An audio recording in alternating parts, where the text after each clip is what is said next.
What's up, guys? It's Girth1212 here, also known as Joker from Storm 6. So I know I've been getting a lot of questions on my channel about what kind of gun I'm running, so here it is. And a couple other items. I know I've had a few requests for loadout videos and stuff, so here we go. So we'll start with the primary. Got my VFC 416 here with a Polar Star inside it. So we'll just go front to back. This is a quick detachable suppressor.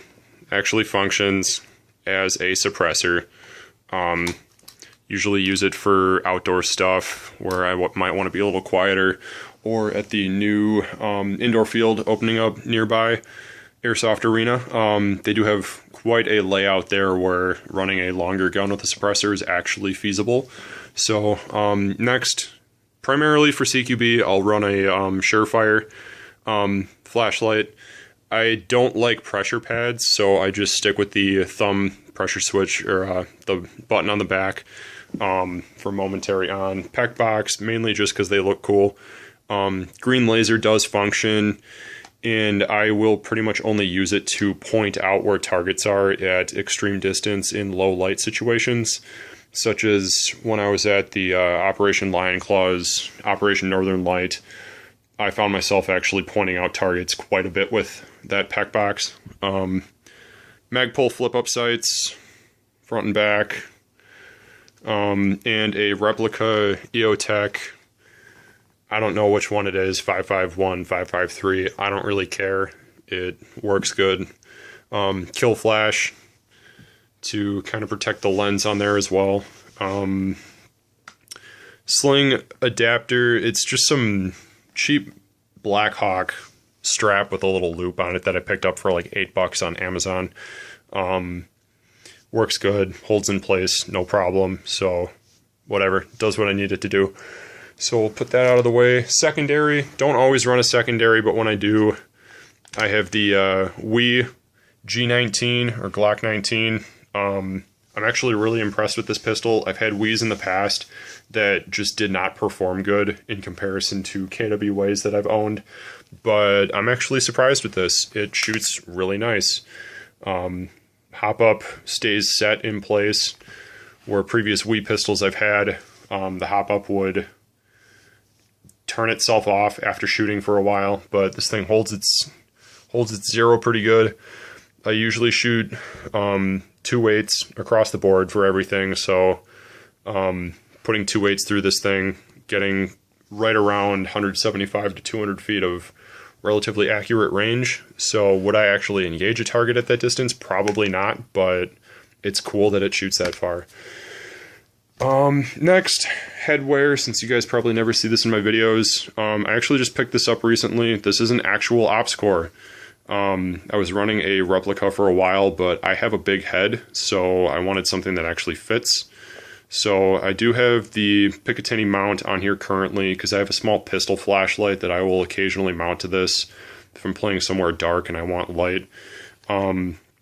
These are the Smith Optics bungee mounts for the bungee straps you can pick up for the their goggles.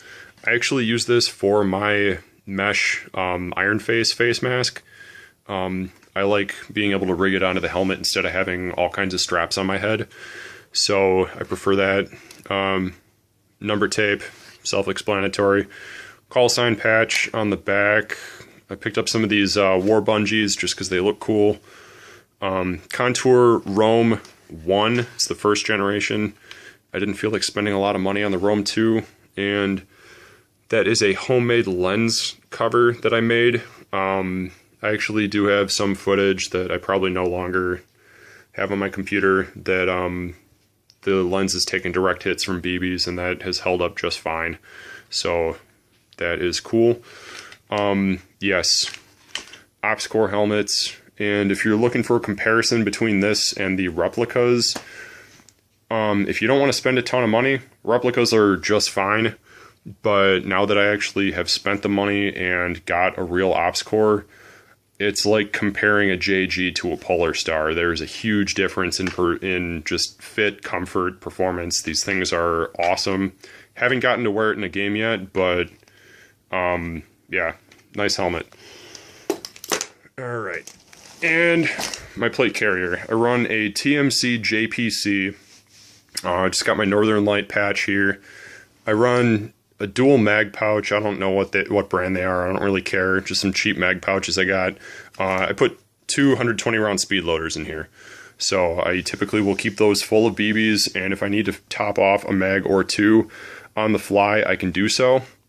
BFG pouches, they're the Coyote brown ones, but I put some green spray paint on them to just green them up because I prefer running green for my gear.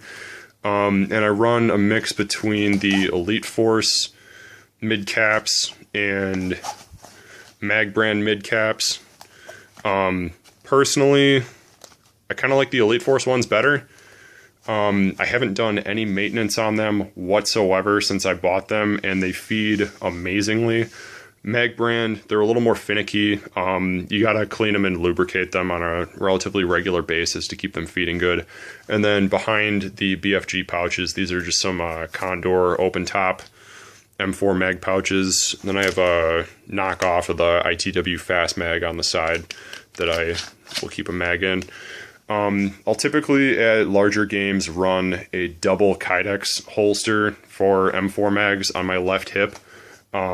Also to just carry a couple extra magazines. So yes, when this is fully loaded, I'll have 6 in front, 1 on the side, 2 on my hip, and 1 in the gun. So I'll have about 10 mags on me.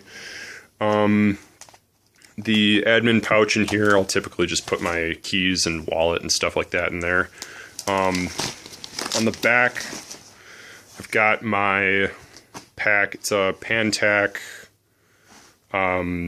I don't remember specifically what they call it, but it's kind of like the map packs that I think it's Eagle Industries makes or whatever. Inside, keep my air tank. I used to run hydration bladders, but I've grown to dislike them. I just prefer running water bottles now. I have a Ninja Dura 77 tank with a AKA 2-liter regulator on top, and this big white thing is my regulator lock. So if most fields around here require that you have a reg lock for running HPA powered guns, it's basically just proof that I'm not cheating on the field by cranking up my pressure, because it locks out the adjustment capability. And why I run an AKA 2-liter and not a Firebase, they didn't have Firebases on the market when I first got my Polar Star a year and a half ago. So that's what I use.